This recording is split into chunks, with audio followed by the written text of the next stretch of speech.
हाँ भाई सकलौंडो पे फुल कमाई शमाई चल रही है, पढ़ाई छढ़ाई जम के चल रही होगी और बहुत अच्छे अच्छे क्लाइंट्स भी बना ही रहे होगे फाइवर से। आओ भाई आज हम लोग देखते हैं सैयद फ़ाद, तुम लोग जानते हो व्लॉगर है कराची का, उसके एक भाई हैं सैयद इबाद, उनके ऊपर एक 303-4 FIR हो गई है।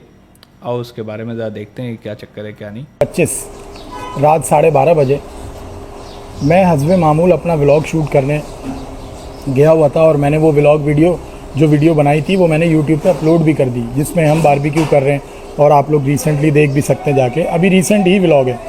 वो शूट हमने 12/6/2025 की रात तक शूट किया है। स्टार्ट हमने 12:30-11 बजे कर दिया था। आईफोन्स में जो है डेट्स आ जाती हैं, ये तो बात सही है।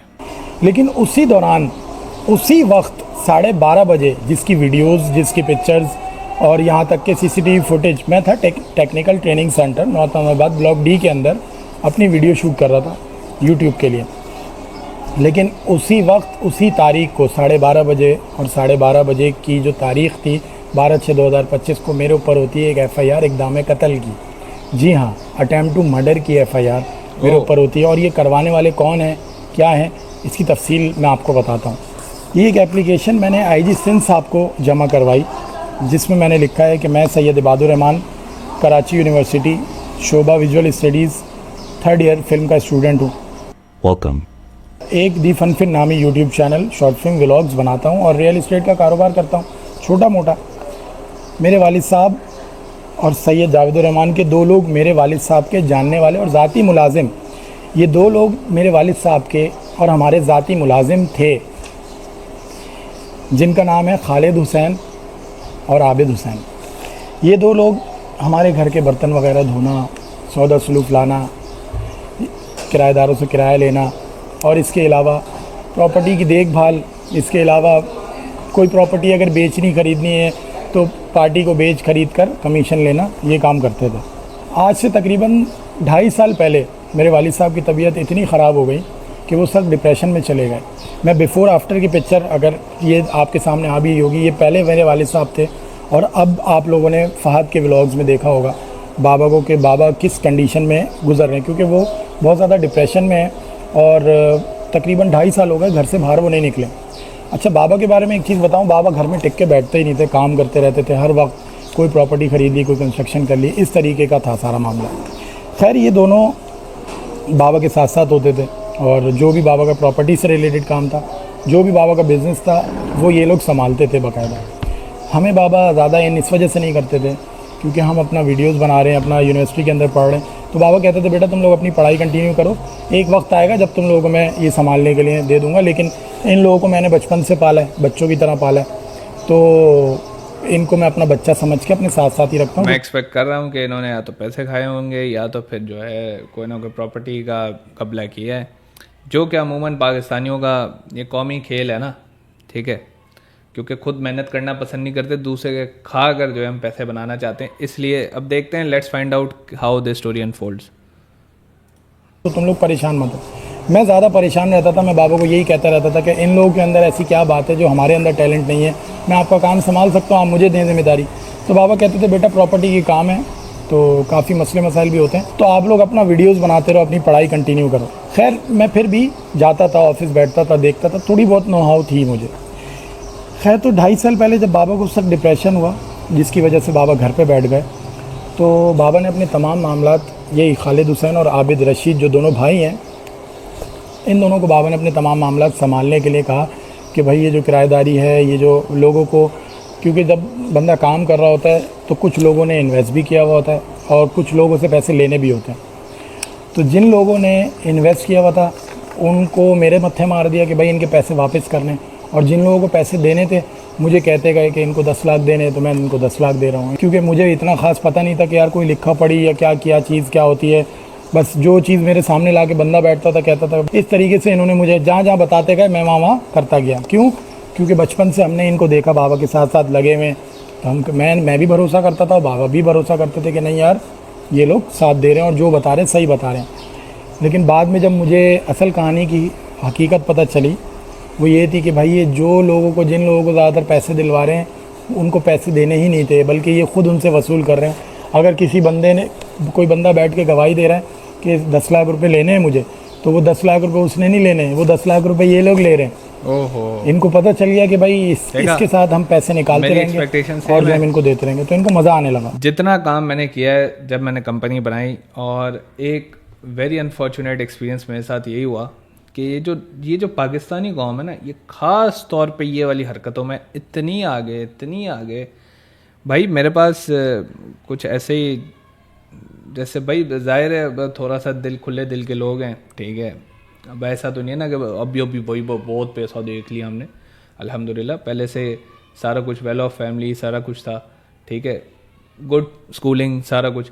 तो अब जो है ना उन घरानों में ना अगर आप कमाने भी लग जाओ तो मतलब एक ऐसी चीज़ नहीं होती भाई कि मैं ना कोई बहुत नई चीज़ कर रहा हूँ, लेकिन हाँ जिनको भाई पता ही नहीं है कुछ, ठीक है, जिनके पास तालीम ही नहीं है कुछ, ठीक है, जाहिर है अब देखो तालीम वाला डिग्री वाला स्ट्रगल कर रहा है, तो जिनके पास तो तालीम है ही नहीं, जिनके पास तो कोई रिसोर्सेज है ही नहीं, तो वो तो भाई फिर यही हरकतें करेंगे।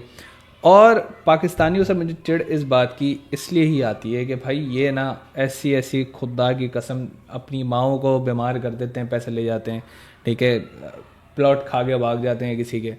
इनका मतलब कमाने का ज़रिया यही है, ठीक है। इनको तुम जितना बोलोगे ना यूट्यूब, नहीं भाई यूट्यूब हमसे नहीं होगा, इनको जितना तुम बताओगे भाई फाइबर करो, फाइबर हमसे नहीं होगा, ठीक है। ये पहनिए क्या सारी इन लोगों से हो जाती हैं। खैर जब इनको ये पता चला कि मैं पैसे दे दे के बिल्कुल खाली हो चुका हूँ, मैंने इनको बताया भी कि भाई अब पैसे बिल्कुल मेरे पास ख़त्म हो गए, तो फिर इन्होंने क्या किया, इन्होंने मुझे बड़े तरीके से फंसाया। इन्होंने मेरे साथ एक प्लॉट का सौदा करवाया, मुझे कहा आप ये ख़रीद लें, वारे की जगह है। इसी तरीके से बाबा को मशवरे देते थे कि वारे की जगह बाद में जो है ना फ़ायदा देगी। तो बाखुदा मैंने वो जगह फ़ायदे के लिए नहीं, मैंने ये कहा कि यार चलो 2-3 लाख रुपए का फ़ायदा हो जाएगा, जिसको जो पैसे देने वो ले लेंगे। इन्होंने क्या किया, वो प्लॉट ख़रीदवाया जिसकी कीमत थी कोई 15 लाख रुपए, कच्ची आबादी, सेक्टर 7 है, बिलाल कॉलोनी, नॉर्थ कराची का प्लॉट था। वो प्लॉट मुझसे ख़रीदवाया और फिर उसके बाद वो जब कागजात की लिखा पढ़ी हो रही थी तो वो सारा, क्योंकि ये मुलाजिम थे तो ये अपना लिखा पढ़ी करते थे, गवाही में नाम डालते थे, इन्होंने की और इन्होंने अपने पास रख लिया उसको संभाल के। फिर इन्होंने कहा कि यार जो हाफ़ पेमेंट रह गई है वो ट्रांसफ़र कर दें या वो मुझे दे दें, तो मैंने अकाउंट में ट्रांसफ़र कर दी।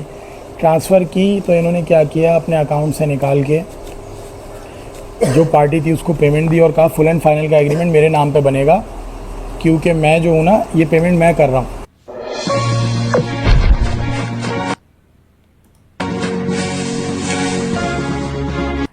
से तो आपको पता है 15 लाख रुपए में खरीदी थी इसने, सही है। अभी इसको पैसों की बहुत अशद जरूरत है, ये 13 लाख रुपए के अंदर बेच रहा है, जाम ने इसके 12.5 लाख रुपए लगा दिए, नहीं दे रहा। इसको है फिलहाल 10 लाख रुपए की जरूरत, हम इसको 8 में भी कोशिश करेंगे, भाई ये तो 8 लाख रुपए रख ले, बाकी का तो हमें टाइम दे देना, मान जाएगा ये लाख बंदा। अगर ये बात भी सेटिंग है तो मैं तो बोलता हूँ ये जगह आप लेकर डाल दो ना, जगह बराबर वाली बहुत अच्छी है, कॉर्नर की जगह है ना, कल को इंशाल्लाह रोजी दे जाएगी अल्लाह ने चाहा तो। आप इसके लिए जहन बनाओ, इंशाल्लाह कल के दिन में कुछ सेटिंग बनाते हैं इंशाल्लाह। मेरे को समझ में आ रही है इतने में ना 13 में, ये सब जाम 12.5 लाख रुपए लगाए, नहीं दिया इसको ना, तो अशद जरूरत है इसको, इसीलिए बोले खाली 13 में करवा दो, मुझे अशद 10 लाख रुपए की जरूरत है। तो हम इसको ये बोलेंगे भाई 6-7 लाख रुपए हैं, 8 लाख तो ये ले ले, बाकी का तुम्हें टाइम दे देना, कब्जा भी ले लेंगे इससे। क्या बोलते हैं, मशवरा कर रहा हूँ आपसे बात। अच्छी बात भी बराबर जो जगह ली थी ना शहजाद भाई से, अगर हम ऐसे छोड़ देंगे तो बोलेगा कुछ किया नहीं इन लोगों ने, कब्जा वब्जा जो है ना सही से लिया नहीं है। तो मैंने जो है ना ये भंग बसला मैंने इसके अंदर डाल दिया है, ये गता मता, ये मैंने उसको बोला कि ऐसे जो है ना ये जगह प्लेसर करवाएंगे, ये वो है, तो कब्जा मैंने उससे लिया है ना, बाकी कोई मसला नहीं, जब आप बोलेंगे उसी वक्त इंशाल्लाह ये सामान यहाँ से निकाल देंगे, सही है ना। ये सारे जो वॉइस नोट्स हैं मेरे पास तो ईमेल्स तक पड़ी हुई हैं, मेरे पास तो मैसेजेस तक पड़े हुए हैं, ठीक है। अब क्या फ़ायदा है, ठीक है, कोई फ़ायदा नहीं है, कोई फ़ायदा नहीं है भाई। इसलिए नंबर 1 असूल जो मैंने अब बना लिया ना भाई, 5 रुपए का भी कोई गबला करे ना, ब्लॉक। सारी ज़िंदगी की बदवाएं उसके साथ है मेरे, सारी ज़िंदगी वो जलील रुसवा ख्वार, सारी ज़िंदगी बेड़ा गर्क हो उसकी आल औलाद का सबका, ठीक है। क्योंकि भाई देखो हम ना वो रील्स नहीं देख सकते ब्रो, आप वो रील्स बना सकते हो, आप वो रील्स देख सकते हो भाई। एक नॉर्मल इंसान के लिए इस वक्त जो दुनिया है ना, दुनिया में इस वक्त भाई पैसा चलता है, पैसा इज़ एवरीथिंग, ठीक है। आप अपनी आखिरत की फिक्र करें, बहुत ज़बरदस्त चीज़ है, लेकिन दुनिया को भी आपने मद्देनज़र रखना है। और मेरा जो एक फ़लसफ़ा है, एक मेरी सोच है, हो सकता है मैंने ख्वाब देखा हो, गलत भी हो सकता है, ठीक है, तुक्के मार रहा हूँ। एक ख्वाब आ गया था, मतलब समझना रैंडमली आ गया था, ठीक है, इसमें कोई लॉजिक्स नहीं है। कि एक दिन जो है ना, ये जो एक रील मैंने देखी थी, उस रील में ये बता रहे थे कि भाई आप ना कुछ इस तरह से जो है दुआएं क्या करें कि आपके साथ जिन्होंने बुरा किया ना उनकी तरफ से भी आप माफ़ी मांग लें, ठीक है। तो I am very sorry to say, ये मैं अपने ख्वाब में कह रहा था कि भाई इस तरह की रील्स अच्छी ज़रूर लगती हैं, बनाया करें, कंटेंट पॉजिटिव होना चाहिए, सोसाइटी पॉजिटिव होनी चाहिए, लेकिन ये सिर्फ पाकिस्तानियों के अंदर ही चुल है, ठीक है, कि दूसरों का पैसा लेके भाग जाना, दूसरों के पैसे खा जाना, और फिर इस तरह की रीलें देख के वो बेचारा मजीद जो है ना बदवाई निकालेगा, ठीक है। वो आपके लिए दुआ ये बिल्कुल नहीं कर सकता, ये बहुत मुश्किल काम है, ठीक है, और मतलब ये हो नहीं सकता, ठीक है, जस्ट बिकॉज कि भाई हम जो है किसी को पकड़ नहीं सकते, तो अब हम at the end of the day यही करें। तो I am very very sorry, the only option that I have for my self, और जो मैं करता हूँ वो यही है भाई, ब्लॉक करो, आगे बढ़ो, काम करते रहो, पैसे बनाते रहो, निकलते रहो, ठीक है। The moment you get in touch with these people, भाई कट ऑफ, ठीक है, फॉरन कट ऑफ, कोई ज़रूरत नहीं है भाई उसके पास जाने की, उसके ख़ानदान में मिलने की, भाई वो जलील हो, रुस्वा हो, उसके घर वाले रुस्वा हो, जलील हो, ठीक है, लेकिन कोई फ़ायदा नहीं है, ठीक है। आपने उसके करीब नहीं जाना, उससे फिर कभी बात नहीं करनी, चाहे वो तुम्हारा क्लासमेट हो, चाहे तुम चड्डी बड्डी थे, चाहे तुम एक चड्डी में पैदा हुए थे, ठीक है, कोई ज़रूरत नहीं है उससे मुंह लगाने की।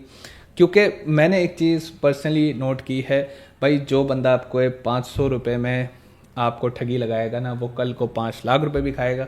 और इस वजह से भाई मैं क्या करता हूँ भाई, जो 500 रुपये का नहीं, वो 5 लाख का भी नहीं। अल्लाह हाफिज़, tata bye bye, see you in the life afterwards. जो भी हमारे पास, जो भी हमारा होगा हिसाब किताब हम देख लेंगे, ठीक है, लेकिन 500 रुपये में ही बंदे की पहचान हो जाती है। खैर आगे बढ़ते हैं। नहीं बात भाई, अच्छी बात है ना, आपको बताना अच्छी बात है, आपके इल्म में एक बात डालना अच्छी बात है। खैर जब फुल एंड फाइनल का एग्रीमेंट खालिद हुसैन ने अपने नाम का बना लिया, तो थोड़े दिनों बाद वो उसको बेचने के लिए खड़ा हो गया। और जब बेचने के लिए खड़ा हुआ, तो जिससे मैंने प्लॉट ख़रीदा था, वो उसने मुझे आके बताया कि भाई ये तुम्हारा प्लॉट बेच रहे हैं, आपको पता है?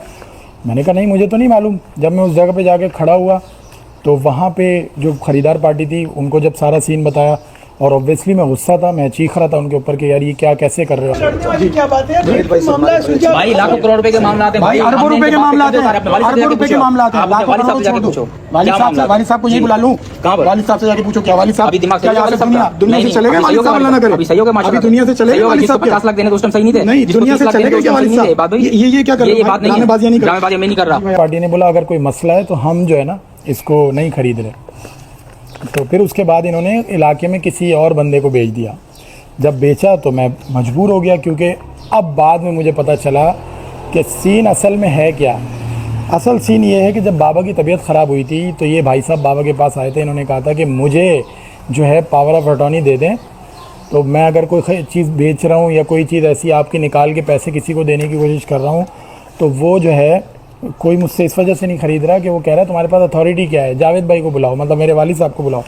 तो कह रहा है इस वजह से लोग कुछ बोले ना तो आप मुझे पावर ऑफ अटॉर्नी दे दें। बाबा ने बोला ये सबसे बड़ी गलती है जो पाकिस्तानी करते हैं। ये मैंने भी भुगता है, मेरे बड़ों ने भी भुगता है, मेरे आबाओ अजदाद ने भी भुगता है।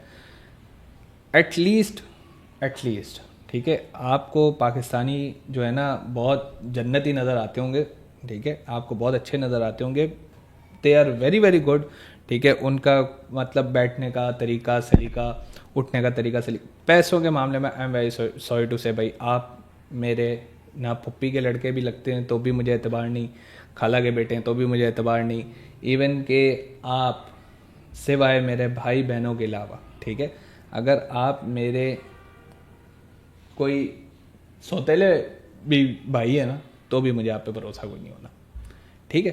क्योंकि भाई पाकिस्तानी के ऊपर ना आप ये तुम उस बंदे की ना ये ऐसी बातें ये ना बिल्कुल दिल से निकलती है मेरे, क्योंकि मैंने चोटें इतनी खाई हैं, ठीक है। कोई गरीब मिस्कीन आ जाए तो उसके ऊपर आप रहम खाते हो, ठीक है, यही आपका दीन भी आपको सिखाता है, ये आपको इंसानियत भी यही सिखाती है। लेकिन जब आप रहम खा लेते हो तो बाद में पता चलता है जो भलाई करता है ना उसी को जो है ना लोग आके बत्ती देते हैं फिर, ठीक है। तो इससे बेहतर तरीका जो मैं हमेशा से, जो मेरी एक जो माइंडसेट है, जो अभी तक मैं सरवाइव कर पाया हूँ after bearing all the losses that I have done in the past, वो सिर्फ एक यही फॉर्मूला था भाई, आज जो 2 रुपये में नहीं तुम्हारे पर भरोसा कर रहा, 2 रुपये में तुमसे काम नहीं कर रहा, बाहर निकालो उसको, ठीक है। 2 रुपये लेके भाग गया, निकालो, ज़िंदगी से उसको बाहर कर दो। उसने तुम्हारे साथ मतलब भाई तुम लोग नापना शुरू कर दो, ठीक है। नापते कैसे मैं आपको बताता हूँ, चुप करके तुम कहीं चले जाओ, उसको भाई 1 चाय आज पिला दो, ठीक है, 2 पिला दो, 3 पिला दो, 3 चाय के बाद 4थी चाय तुम इससे एक्सपेक्ट करो, 5वीं भी एक्सपेक्ट करो, 6ठी भी एक्सपेक्ट करो, 6ठी नहीं हो फिर तो भाई फिर तुम भी डाढ़े बन जाओ तुम। मैं तो कहता हूँ पाकिस्तानियों को तो अब तो मैं ऐसी ऐसी कहानियाँ देता हूँ, अल्हम्दुलिल्लाह, अल्लाह ना करे, अल्लाह ना करे, अल्लाह ना करे, ना मुझे और ना मेरी औलाद को कभी कोई पाकिस्तानी अब चूना लगा सके, ठीक है। इतना जो है ना, मतलब ये आफ्टर बीइंग अ CEO मुझे ये रियलाइजेशन हुई है कि भाई मतलब मैंने कितने लॉसेस किए सिर्फ लोगों के ऊपर, कि भाई इसके ऊपर मुझे इतना तरस आ गया, ये ले ले भाई, तू मेरे ऊपर इतना ये तरस आ रहा है मुझे इसके ऊपर, भाई तू भी निकला, ठीक है। उसके बाद किसी टीचर ने मुझे कह दिया कि यार इनको हेल्प आउट कर दो, ठीक है, मैंने फिर भी तरस खा के कर दिया। उसके बाद भी भाई मेरे ऊपर ही सारे जो है इल्ज़ामात, मेरे ही पैसे लेके लोग बातें। तो ये सब चीज़ें मैंने पाकिस्तान में जितना बेयर की हैं मैं आप लोगों को बता नहीं सकता, और खुदा ही कसम, ठीक है, मैंने ग्लोबली क्लाइंट्स के साथ काम किया, मुझे आज तक कोई ऐसा बंदा नहीं मिला, ठीक है। आई डोंट एक्चुअली हैव दो स्क्रीनशॉट। जब मैं डिप्रेशन में जाता था ना, ये सब चीज़ें, इसके बाप की जो हालत है, जो कंडीशन है, वो मैं समझ सकता हूँ, क्योंकि भाई मैंने बिज़नेस बनाया है, मैंने ज़ीरो से स्क्रैच से सारी मेहनत करके आज भी अल्हम्दुलिल्लाह इसको सस्टेन कर रहा हूँ किसी ना किसी तरीके से, मुझे पता है सारी चीज़ें, ठीक है। तो ये सिर्फ आप अगर इस कैमरे के पीछे बैठ के एक बंदे को देख रहे हो या CEO को देख रहे हो, भाई वो आगे पॉडकास्ट करे और वो बातें बताए, it's tougher than you can expect, ठीक है। आपका जितना फाइनेंस इन चक्रों में घुसता है, इन चक्रों में लगता है ना, एक बंदे थे लीड जनरेशन के मेरे पास, ठीक है, सो कॉल्ड लीड जनरेशन, वो जानते थे, आता उनको का कुछ नहीं था, टूल्स भी मैं प्रोवाइड करूं, सैलरीज भी मैं उनको दूं, लेकिन भाई ज़ीरो रिजल्ट्स, ठीक है, ज़ीरो तरीन रिजल्ट्स। और अपने आप को भाई पता नहीं वो दुनिया का दज्जाल नया समझते थे कि भाई वो तो सिर्फ ठग करके ईमेल करेंगे, ठग करके जो है रिस्पॉन्सेज आएंगे, कुछ भी नहीं होता था, ठीक है। तो सब मंजन कहानियाँ सिर्फ और सिर्फ पाकिस्तानियों के पास है। हाँ, गोरों के ऊपर बाहर की दुनिया पर मैं क्यों इतना वो एतबार करता हूँ, because they have money back guarantee, ठीक है। और उन्हीं से मैंने इंस्पायर होकर अपनी कंपनी की मनी बैक गारंटी निकाली थी। मतलब I was the only one कि आप मुझसे कोई भी सर्विस लो, मनी बैक गारंटी लो, ठीक है। मनी बैक गारंटी के अंदर पार्शियल रिफंड्स भी हैं, फुल रिफंड्स भी होते हैं। तो that's how you actually operate in this world, ठीक है। आप भाई ये नहीं होता है कि भैया आपके पैसे आ गए, आपने सर्विस दी नहीं, ठीक है, और आपसे कोई रिफंड मांगे आप भाग जाओ, उसको स्कैम कहते हैं बेटा, उसको सर्विस देना नहीं कहते। यार बच्चा है मेरा, अपने हाथों का पला हुआ है, और जो इसको थोड़े मामलात भी पता है ज़्यादातर प्रॉपर्टी के, तो कोई बात नहीं, इसको मैं बाबा को मना कर रहा था, लेकिन खैर कुछ भी हुआ, पावर ऑफ अटॉर्नी दे दी। जब पावर ऑफ अटॉर्नी दी, अब मैं अभी तक इंतज़ार ये कर रहा हूँ कि यार ये जो 324 की FIR है क्यों हुई है। तो भाई ने अपना असल रूप और रंग दिखाया, और इसमें इन्होंने क्या किया, इन्होंने चीज़ें जगहें बेचना शुरू की, और पैसों का कुछ अता पता नहीं, ना उन्हें पता था, ना आपको पता था, ना हमें पता था, किसी को मिलेंगे था, जो लोग मिलेंगे मुखलिस नहीं मिलेंगे, शादी वाले लोग मिलेंगे ना। सही बात। तो मैंने बोला भाई आपके सामने की बात जाहिर है, इस वक्त तकरीबन समझ लो कि 2.2 मतलब 2.5 करोड़ के नीचे है, मतलब लॉस में, लिहाजा आपको कंप्रोमाइज करके चलना पड़ेगा, आपके पैसे रिकवर हो जाएंगे इंशाल्लाह लेने चाहो। तो मैंने बोला इबाद भाई ने आपको देने हैं, लेकिन इबाद भाई ने पैसे मेरे से लेने हैं, सही, और मैंने पैसे मार्केट में, मैंने पैसे रिकवर करने मेरे। खैर, तो फिर यही मैंने एप्लीकेशन में लिखा। अब मैं आपको बताता हूँ, जब मैं वहाँ गया था, जब मेरा शोर शराबा हुआ था, जब मैंने मेरा ही प्लॉट ये भाई बेच रहे हैं, हमारी ही प्रॉपर्टी ये भाई बेचना शुरू हो गए, और फिर उल्टा मेरे ही ख़िलाफ़ पटिशन कर दी इन्होंने कोर्ट के अंदर। 6151/24 पटिशन नंबर है, जो जज साहब ने इनकी डिसमिस कर दी। और फिर जवाबी पटिशन मैंने भी की, जिसका नंबर है 1614/24, जो कि ADJ 2 है कोर्ट के अंदर। उन्होंने सारे सबूतों को मद्देनज़र रखते हुए इसके ख़िलाफ़, खालिद हुसैन के ख़िलाफ़ FIR करने का ऑर्डर जारी कर दिया। मैंने पुलिस स्टेशन के थ्रू इनकी FIR करवाई 340/24, और इनका जो जुर्म था वो 420 का था, धोखाधड़ी का था, तो मैंने वही FIR इनकी कटवाई, जिसका अब तक कोर्ट में केस चल रहा है अभी तक। फिर खालिद हुसैन ने क्या किया, इसने कुछ अरसे बाद मेरे ख़िलाफ़ दूसरी एक और पटिशन लगाई, जिसका नंबर है 1134/25। ये सारी बातें बताने का मकसद ये है कि आप ये नंबर भी, अगर कोई हैं वकील साहब हैं वो देख रहे हैं वीडियो, कोई जज साहब वीडियो देख रहे हैं, वो इस तमाम क्या नाम है जो डिटेल मैं आपको बता रहा हूँ ये देखेंगे तो उसमें साफ नज़र आ जाएगा कोर्ट में, और ये आपको स्क्रीन पे भी नज़र आ रही होगी। जब इन्होंने ये जो दूसरी पटिशन फाइल की 1134/25, तो ADJ 2 सेंट्रल अदालत ने डिसमिस कर दी, उस पटिशन को भी डिसमिस कर दिया। फिर मैंने इसी के जवाब में जो दोबारा पटिशन की 1182/25, जिस पर ADJ 2 अदालत ने मुझे लीगल प्रोटेक्शन दी, और उन्होंने कहा कि आप इसको सिविल सूट करें। जब कोर्ट ने मुझे कह दिया सिविल सूट करें, तो मैंने कोर्ट की बात मानते हुए सिविल सूट किया। उसका नंबर है 2857/25, जो कि फर्स्ट सीनियर सिविल जज फाइल किया, और अदालत ने खालिद हुसैन और आबिद रशीद, ये दोनों भाई मैंने जिनकी आपको पिक्चर आप लोगों ने देख ली है, इनको नोटिस कर दिया 19/7/2025 को, और तलब कर लिया कोर्ट में कि ले आओ अपनी चीज़ें ले आओ। अच्छा, इनके पास क्या है मैं आपको बताता हूँ। इनके पास बाबा की कच्ची आबादी की कुछ प्रॉपर्टी की जो स्टैम्प पेपर होते हैं, फाइल्स होती हैं, वो हैं। और इन्होंने क्या किया, उसके ऊपर अपने स्टैम्प पेपर जोड़ दिए, झूठे बाबा के साइन कर दिए कि बाबा ने हमें बेच दी। वो साइन भी साफ वाजे हो रहा है कि ये झूठे हैं। इसके अलावा इन्होंने क्या किया, बाबा ना किसी पार्टियों को चेक देते थे, जैसे श्योरिटी के चेक होते हैं। जब इंसान बिजनेस करता है, कारोबार करता है, जैसे पैसे अभी नहीं आने, 1 हफ्ते बाद आने, तो पार्टी बोलती है हमें श्योरिटी चेक दे दें।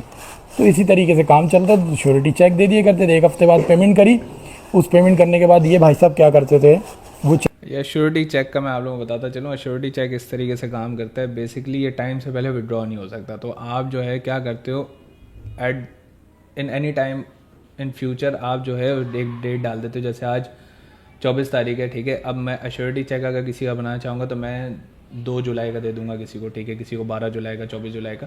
तो उस टाइम से पहले, ठीक है, चाहे मेरे बैंक में पैसे हों चाहे ना हो, आप विड्रॉ नहीं कर सकते, ठीक है। तो उसको हम अश्योरिटी चेक देते हैं, हाँ यार कि वी हैव अ डेडलाइन, ठीक है। और इसी से आप ट्रस्ट बिल्डअप करते हो कि हाँ यार this man is actually willing to pay. क्यों? क्योंकि अगर तो ये उस दिन जाके बाउंस हो जाते हैं तो फिर आप उसके ऊपर FIR कर सकते हो और लीगल केसेस कर सकते हो बाकायदा। खैर, चेक उठा लेते, बाबा कहते थे वो चेक उठा के ले आओ। ये चेक उठा के लाते थे और चेक अपने पास रख लेते थे। तो ये लोग चेक जमा करते रहे। 2017-18 से इन्होंने ये तैयारी की हुई थी कि एक दिन हम ऐसा करेंगे।